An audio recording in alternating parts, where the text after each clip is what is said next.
Sa Rosario, La Union po to. Ganito na ang itsura ngayon. Nagsimula to nung 8 ng hapon. Ngayon alas 10 na ng gabi. Ganito ng bayo niya, kalakas niya. Kaya wala nang labasan sa bahay. Sumisipol yung angin sa lakas niya. Oo.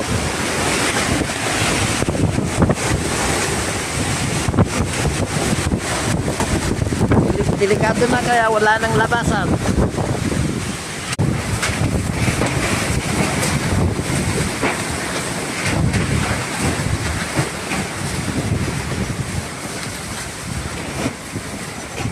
Ganito pong oras, tignan nyo, tinumba na niya yung kulungan ng manok ko sa likod ng bahay. Yung isang kulungan, tumba na. Bumabayo talaga, malakas.